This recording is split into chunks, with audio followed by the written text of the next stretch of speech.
Hello everyone and welcome to another episode of Man caves and margaritas. Yay, but we're drinking tea, not margaritas. As Chin usual. chin, old chap. Driving and all that. Driving and that. Yeah. Well, Dwyz, this was your choice today because we're at Dwizzles today. And Yes, so we've been watching Alien by Ridley Scott, directed by Ridley Scott. And more than that, we have been watching it in 4K. Yeah, so I was perusing Disney Plus and I noticed they have the 4K remaster of Alien, Yeah. which Now, kudos to them. Yeah, on kudos. Disney. On Disney as well. Well, Disney now Disney own the rights. They're bringing out another film and a TV series. I did not know that. There you go. And the TV series is nearly about ready to come true. So after this, you want to maybe have a look at that? Yeah. Oh, Yeah. didn't know that. Okay, so there's a film and a TV series on the way. So Disney are looking to expand on the branding like they have done with the Star Wars stuff and everything like that. So where it goes, I don't know, but so far I've liked what they've done with Predator. Funnily enough, we're looking at a TV screen that's got the advertising Prey on it. I really enjoyed that, so it'll be interesting to see where they go. Anyway, I have to, well, here's the thing. I've got to be careful I don't rabbit on too much today because Alien is, as you know, is my favourite film, period.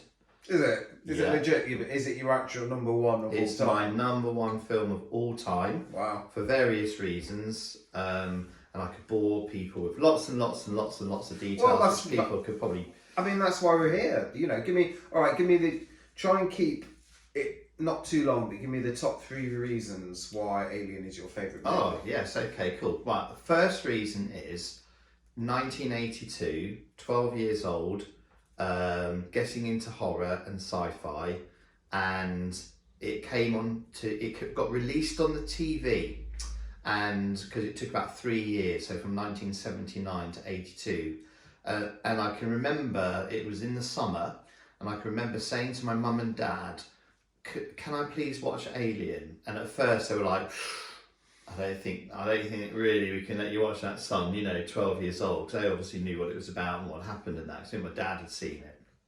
And then I was helping my dad build a shed roof out in the back garden. And I was busy laying the bitumen on this roof. This is how much I can remember, right?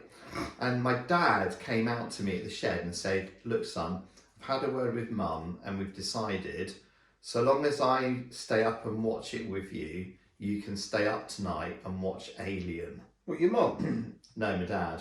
Right, your dad's got to watch it with you. Yeah, my mum wouldn't watch it, flipping heck. So I've got to stay up late at that age because it was on late, because it was, at the time, it was X-rated. It was plus 16 on here now, but it was X-rated because, I mean, it was hardcore at the time. It was hardcore.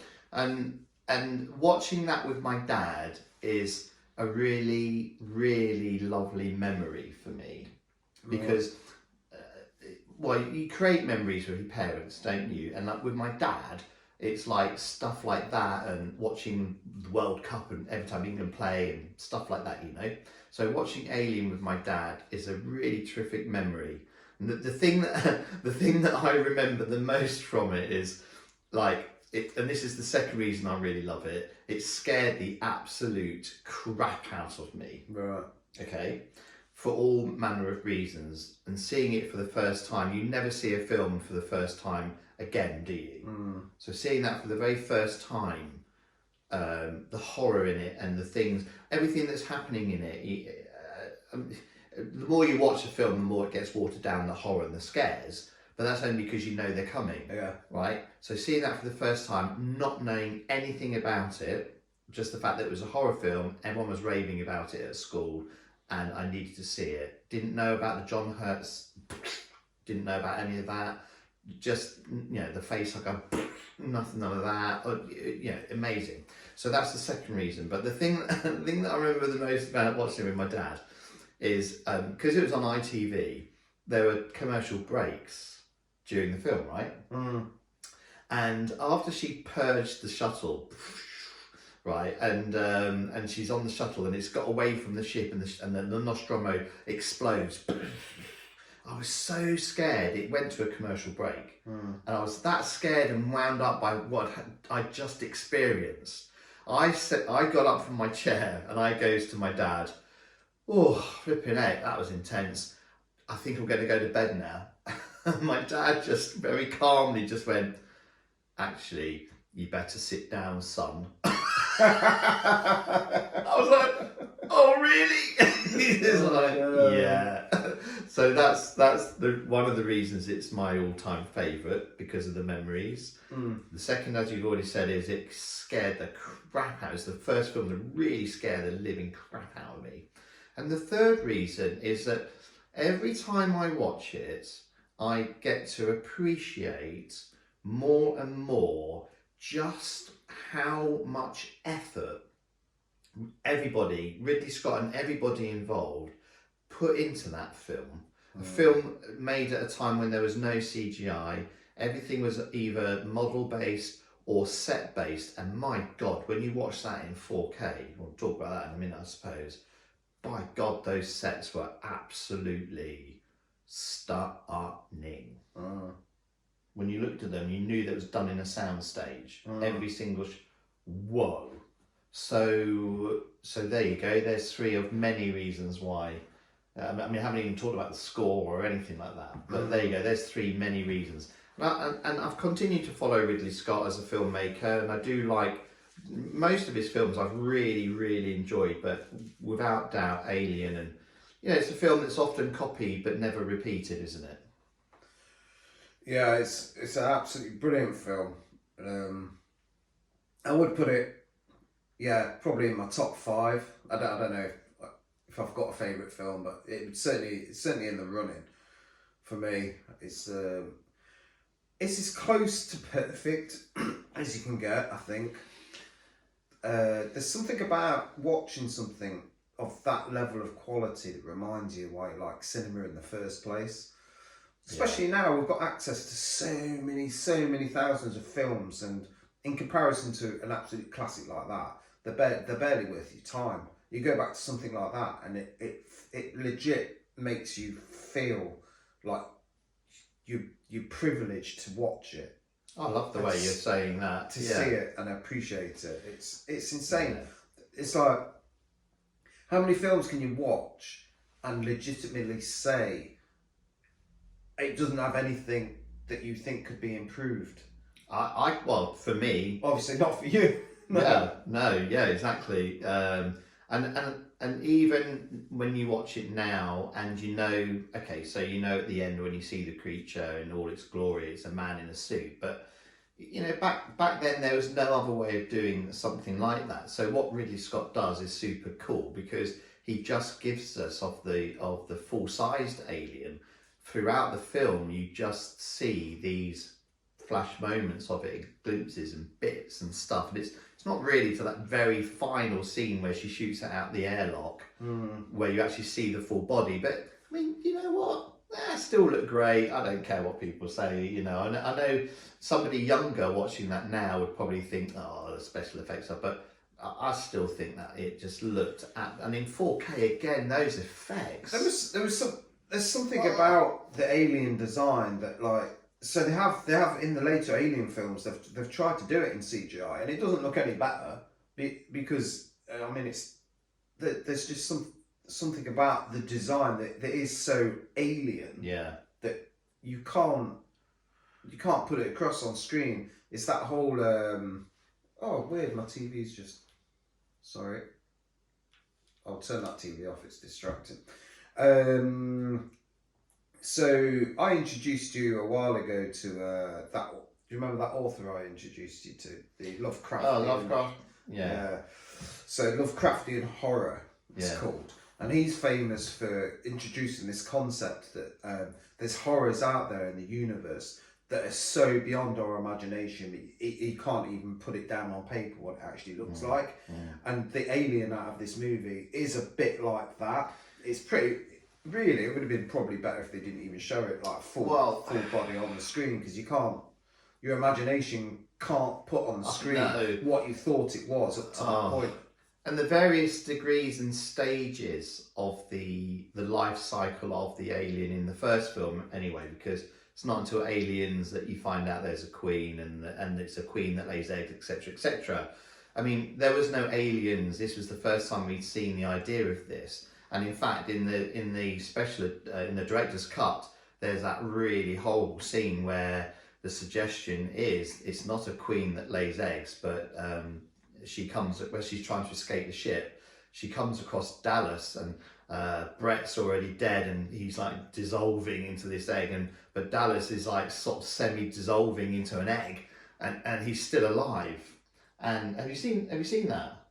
Say that again. So there's a director's cut, Right. and he cut this scene out because it kind of messed up the flow. So it's the bit where she's set the ship to self-destruct, and she's got her flamethrower, and she's going back to the shuttle. And as she's going back to the shuttle, she comes across Dallas in this little room. You're going to watch this scene with me before I go today if you've not seen this. And the whole suggestion was Dallas is slowly being morphed into an egg, into the egg, like the facehugger egg. Wow. He's slowly changing, right? And he's like really grey, and he's got like loads of like jelly coming off his face. And Oh, there's that's even in the director's cut. yeah, and he's saying to her, he says to her, kill me. So she kills him with the flamethrower. And if that stayed in, Cameron couldn't have done Aliens in the way he did it, with the life cycle being it came from a queen. Anyway, he cut it out because it disrupted the flow. And as a result of cutting it out, obviously, it made the film flow better, etc. But it is a very, very interesting take on the whole thing.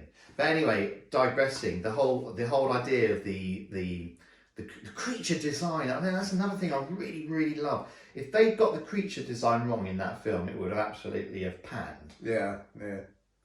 You know?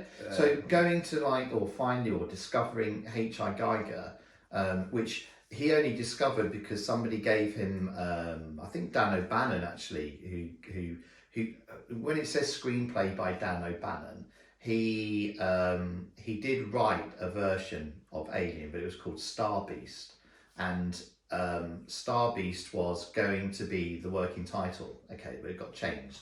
But his version of the film was an all-male crew, and the biggest thing in his version of the film was the creature coming on board inside one of the crew and bursting out and so forth.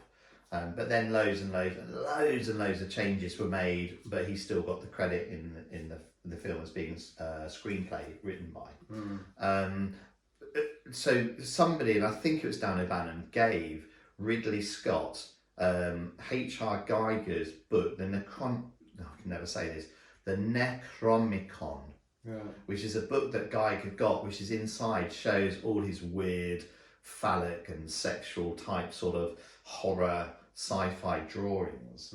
And one of those drawings is like a blueprint for the alien. Okay. Right. And Ridley Scott saw that and went, that's it. That's what I want. So got Geiger on board to do a lot of the design. So without Geiger on board, again, that film just would not have been the way it was. Yeah, I mean, you can't get a film as perfect as that without a lot of things aligning all together. You know, like sometimes you're watching a movie and you're like, well, I like the actors, I like the premise, I like the way it's shot, but it's not working, it's boring or whatever. Why is that? And the chances of having all the right elements coming together into perfect, like imagine you're making a beautiful stew and everything, all the different flavours work with each other, you've got all the right ingredients, but it's almost impossible. It's rare. So when it happens, you get an absolute classic like this that's revered. So looking at those elements and giving them and ticking them off, all of these things, all of them to gel together. So first of all, you've got the writing. This is going to be a long list. Yeah. Writing. The writing is absolutely superb. Okay. The cast. Yeah. And they were, apart from Dallas, everybody else was quite sort of, I mean, Sigourney Weaver, she'd only been in Annie Hall, and that was like a cameo prior to doing Alien. She would come from the theatre. Yeah. But the casting, my God, the casting is just spot on. So you've got your writing, you've got your cast, you've got your cinematography, you've got your sets, you've got your lighting, you've got your score. Kudos to that score, right? I mean, if you never really truly appreciate the value of a good score, especially something that's going to be horror, just watch your favourite horror film, but with the volume off. Won't be scary at all. And then watch it and then appreciate the music, but the score in that, every piece is just... What else have you got? You've got the editing. The editing. The directing. The directing. The acting. The actual acting itself. Yeah, the dialogue. I mean, I know that's part of the writing and the acting, same as casting, but still, you know, they still had to pull it all off, didn't they? Yeah. The pacing. Which, again, because he was quite brutal in cutting out certain bits, although there were bits that would have taken a lot of time. I mean, that bit that you haven't seen, which I'll show you with Dallas, would have taken a bit. That would have been a big setup. That would have been like a whole day of filming to get what he wanted, the way it was done and stuff, right? Quite expensive. To then say no, it messes up the flow, because she's right at the point where she's trying to escape and it just broke it up. Is there any? Sorry, before we crack on, is there any other elements of filmmaking that, like hair and makeup, absolutely brilliant? Yeah, costume, absolutely spot on. And to say how powerful the score is, there's not one bit of dialogue in that I think, oh, what did they say? That's wasted. No. Okay, so there's that. The sound mix, you mean? Sound mix, yeah. Yeah. The special effects. The model effects. Excuse me. Yeah. Model making. Yeah. The creature design. And so then, the backdrops. I can't remember what you call them. The paintings. Oh, the matte paintings. Yeah. And the merging of those. And weren't they beautiful? Yeah. Weren't they actually looked absolutely beautiful on that, didn't they? Yeah, the 4K remasters really. I mean, that first shot where you see them on the planet and you actually see the engineer's ship. Oh wow! And also the best one was when they had the tiny little model of them, which we know is an absolutely huge ship. It's carrying 20 million tons of mineral ore. So you can only imagine how massive that is. And then you see it as a little speck just drifting across the front of the planet. Oh, right. That looked gorgeous too, didn't it? Yeah. That looked gorgeous. Really gorgeous. Lots of it looked really beautiful. Considering, you know, if you take most films from that period and try and upscale them into 4K, you're gonna run into problems, aren't you? Yeah. But that not with Alien. When I talk to a lot of people about the Alien franchise, they quite often, more often than not, actually cite Aliens as their favourite, and Alien as maybe their second. I can see that. I can totally see that as well. It's probably one of the best sequels ever made to a film. But I always go to Alien because it was the first one I ever saw. It's the first one that proper scared me, and I've said for my reasons. Well, with my Alien's a masterclass. It's incredible. Moving on from doing the list, I want to come back to the editing. The thing with editing, like the best editing is often the editing you don't notice, but I did notice the editing in this, but only because it's so supremely done. They'll just frame on a shot with the cast and just let them do what they're doing, and not worry about changing camera angle, do you know what I mean? Moving the camera, or over the shoulder, backwards and forwards when people are talking. They just stay on the shot. It's like they set the camera up and just say, right, this is the scene, do your thing. And it holds its own because the sets are so beautiful to look at. The lighting is so natural and real for that kind of environment, and the acting is so natural in that it's these just everyday people just doing a job. They're miners, aren't they? They aren't they, really? Yeah. They're miners, really, aren't they? Because that's what they are. They're like working class. Exactly. Yeah, which is how That's how Ridley Scott got away from the question of like how in Prometheus, which is a Marmite film for some, but I really like it.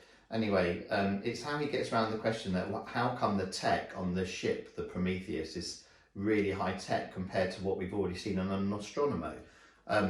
But the answer to that is that, well, Prometheus is like is $1 billion funded project by the megalomaniac, whereas that Wayland Yutani wanted to spend probably the least amount of money possible on getting these guys out to mine from certain planets. So they had the most basic of basic things, which is reflected in their suits and the technology on the ships. Well, and stuff like that. I don't know about that. That's like, in retrospect, he can say anything he wants, can't he? It's like, can. I think like if you can like travel light years around, it's not going to be that expensive to put some nice technology on you. Like we've got iPhones that look like 10 times better than that. I suppose the point of that is just to highlight the fact, like you said, they are working class. Yeah. They're working class people and a working class mind. Yeah, it's a working environment. Dirty working environment. My favourite set of the whole thing that was really making me think, was without doubt was the bit where Brett is going looking for Jonesy, and he's going like deep into the working parts of the vessel, and you see all the mining machinery and stuff like that, and I mean huge sets. Must have been a huge building process, but again, just no expense spared.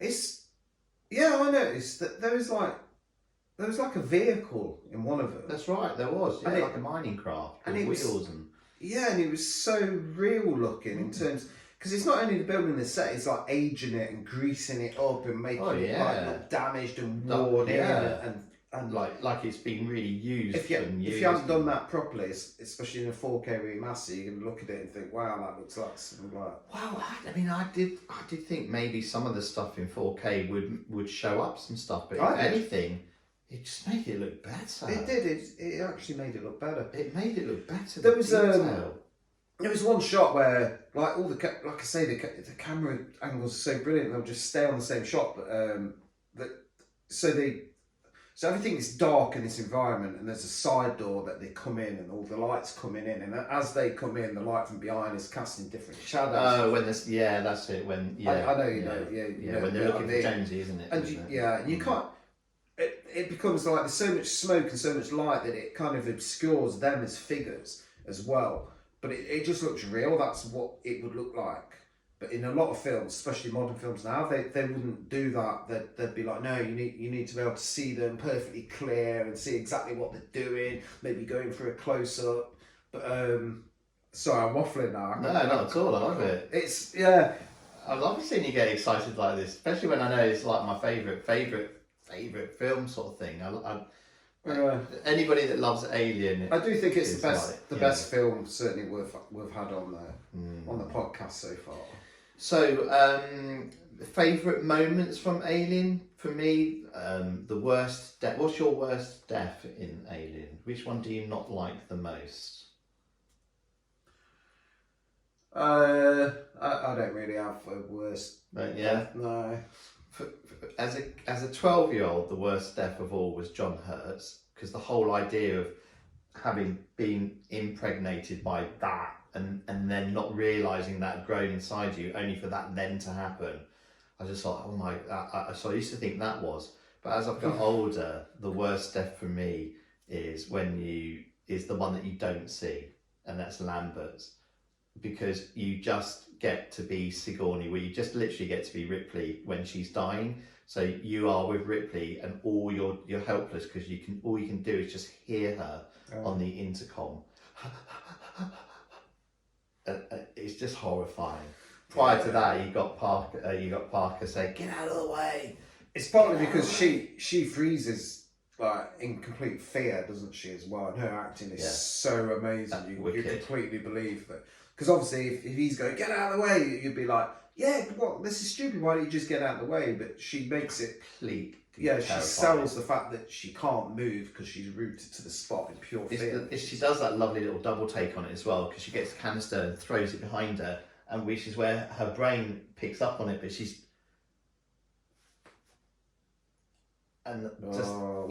brilliant acting. Yeah, really, really good. You know, there are some themes I want to touch on. So I remember when I was like, hadn't got into filmmaking and things like that, I remember reading a review that said like Alien is about man's fear of pregnancy and giving birth. Yeah, okay. And at the time I remember thinking, oh, you tosspot.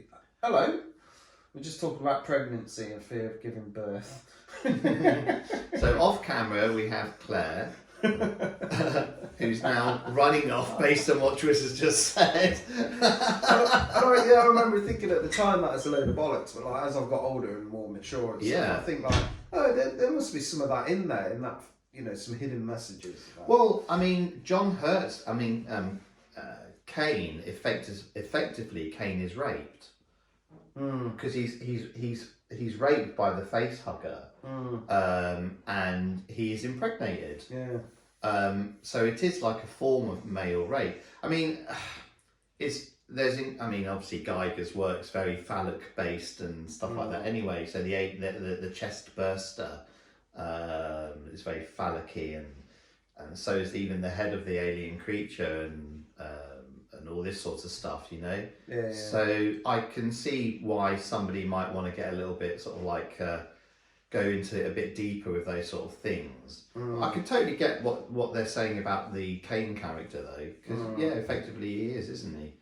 I love the fact that Ridley Scott was bold enough at a time when we didn't have women power or leaders coming out of films like this. I love the fact that he went that way and chose a woman to be the person that survives and the one to actually sort of like get the shit done and sort things out. Yeah, and now you hear lots of stuff about, you know, oh yeah, female, like a lot of the crowd that are anti-woke and stuff saying, what, you know, how come you're making females the leads in all these films and stuff, and the actresses are like, yeah, we need females to be the action heroes. It's like, what's Sigourney Weaver did in 1979. That's when we first did it, and boy did we do it. Yeah, she's absolutely brilliant. I mean, and of course she like props up one of the best sequels ever as well. Going from that to what she then does in Aliens. Yeah. I mean, in Aliens, she stands out against a whole bunch of colonial marines, and she stands out as being the one again that gets the job done. Yeah. Incredible. I mean, this is making me want to watch Aliens now straight off the bat, actually. Yeah. So let's wait until the winter, because I think from now on we're going to be back in the cinema, aren't we? Because it's warmed up. I know. So treat in store for me there. Yeah. Because I love the cinema room. Yeah, I can't wait to get back. But I'm so glad to see that, because Disney have got Aliens in 4K as well. So we're going to do that defo, right? We should watch that here when we come. I'm going to wear my colonial marine helmet. You know, I was tempted to text you today saying bring your face hugger. Oh, but I thought, he'll know what I'm. Oh, then I'd know, wouldn't I? Yeah. Okay. Well, I mean, again, you know what? I could wax lyrical about this film because so many interesting facts. Let me see how long we've been recording. Well, that's the problem, you see. We can carry on a bit. If you let me carry on too much, I'll we're on 28 minutes. Well, okay, so lots. Well, let's give it 5 more minutes because I've got a couple of things to say. Oh, well, that's good actually. I mean, right? Yeah. So I really like Jonesy's like the cat, right? Jonesy, yeah. Jonesy. In the very first shot where they're eating at the table. Yeah, where he's set that up. Yeah. You know what I mean? Yeah. That's Jonesy. When Sigourney Weaver's the last one alive, I remember when I first saw it, I just thought, well, she's going to die. There's absolutely no fucking way she can survive. How could she? You know, all these people are dead. Like, the alien's unstoppable. It's impossible for her to survive. Little did I know. Do you know what I mean? So when she got on the pod and stuff, I was like, huh. But of course the alien's not stupid, it's clever. It knows that the ship's about to blow up. So it stores itself on the escape pod. Absolute genius writing. Because you can't see it. No, you can't see it. And it's there Yeah, I meant you can't see it happening. It's not Oh, I predictable. see what you mean. Right? Yeah, It's the way it's set up and stuff. Yeah, there's that too. Yeah. Yeah. But he does. I mean, Another thing. Sorry, I'm just reading them off. Go for it. Ash. No, not Ash. Yeah. The cyborg. Yeah. Android. Ash.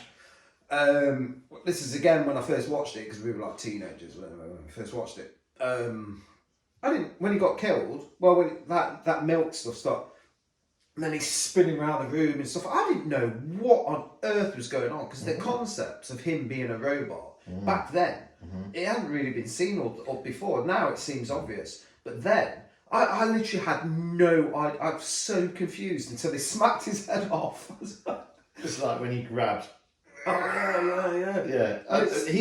His acting in that, by the way, is absolute. I mean, he was a first class actor anyway. When you know, and don't forget that he's an android. Yeah. You pick up on all these little intricacies of how he's acting and reacting to the cast. Yes.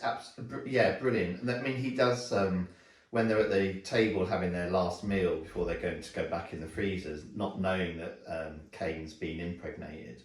There's that one moment where the camera just sits on Ash's face. Yeah, everyone else is talking and laughing, and he's just looking very carefully at him because he kind of knows. So it's as if he knows he's been impregnated. Well, he probably would if he was the science officer. He would have known something like that would have happened. He would have had machines and that to tell him. He would have wondered as well why this thing had attached himself. Yeah, what's to the his reason? face. You know. Yeah. There is something new I saw today, and not necessarily because it's 4K, but I think because I was looking at all the detail a bit more. I'd never seen it before, but when Ash is examining the dead facehugger, and oh no, he's not. He's looking through a microscope. The facehugger's still on Kane at this point. Ripley comes in to query why he let them in after she said, no, you can't come back on the ship, and he goes, airlock door open. And just behind him on the wall was a Weyland-Yutani sign. Just a little Weyland-Yutani, who are the people who obviously, crop up as the big company that fund all the missions. You're not on about on the monitor, you saw it, but no, not on the monitor. No, it's a little that tiny little blue sign on the actual wall behind him, and I was like, oh my gosh, I've never seen that before. Well, I noticed something I've never seen before as well, but like you say, I might have seen it but not clocked in, but the 4K really brought it out. It's like when they're on the computers and stuff, before it all kicks off, and next to the computer screens and stuff, there's taped down, and they've written on what this button does and stuff like that, little instructions and things. The side. Yeah, how you would when you're in that kind of position and stuff, Amazing. Yeah. It's kind of like they maybe said to each character, this is your workstation, make it your workstation a bit, and they might have done that. Like they did with the Colonial Marines when Cameron just gives them an armour. He gave them their armour and he said, you go and personalise it. Oh, really? Yeah. Oh, that's cool. Did you notice when, I'll finish on this little thing then, right? Oh. Did you notice when, after Sigourney Weaver has a chat to Ash about why he let everybody back on the ship, she walks off and the camera stays on him, and it stays on him long enough to see him take a drink. Do you remember that? Say that again. So after Ripley and Ash had a little chat about why did you, after I said, not to let them in, why did you let them in, that scene. After Ripley walks out, the camera stays on Ash, which is a bit weird because he doesn't really do a lot. But what he does do is he has a drink. Of milk? Well, white liquid. Yeah. I did notice that, yeah. It's the only time you see him ingest anything. Yeah. He's not eating anything at the meal. Right. But you see him drink that. Yeah, because I was wondering, like, why is he drinking milk? Yeah. Or what is it? Some kind of lubricant? Well, yeah, it's his like internal lubricant stuff. You remember the white milk comes out, doesn't it? Yeah. Yeah, very odd. Well, maybe a good way to wrap this up is to say, you're going to score it. Oh, for me it's 10 out of 10. So. Okay. There you go. I can't. Carry on. There's no. You picked the best film for me today, mate. Thank you very much. I was going to say I might just finish by either saying, "You have my condolences." That's Ash's last line before they disconnect him, which is rather creepy. Or I might just sing. We could both sing. You are my lucky star. You are my lucky star. You are my purge. The end. Well, with that, thank you for watching. I've in all these films we've done, I've never ever gotten to this stage where we are now, about 40 minutes. I still feel like I've got so much to say. I could talk all day about this film, mate. So I'm going to turn it off in 1 minute, right? But let's remember the chest bursting scene. Mm-hmm. How absolutely shocking that was when that film came out. Absolutely, never seen anything like it before.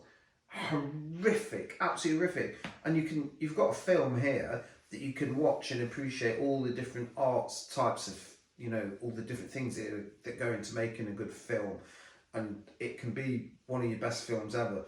But for that to also contain one of the most shocking scenes in film history. Whenever you look at Empire magazine, used to do every now and then they would do like a top 50.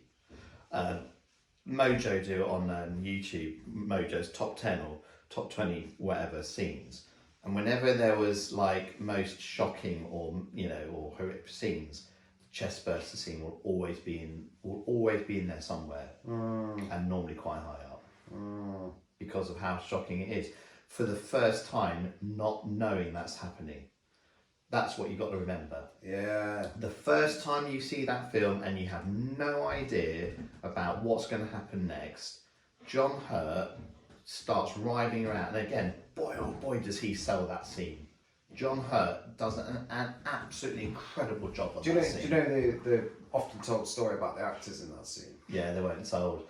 They weren't told what was going to happen. They turned up on set, and all the cameraman and all the camera people and everyone were wearing like cagoles, and all the camera equipment was covered.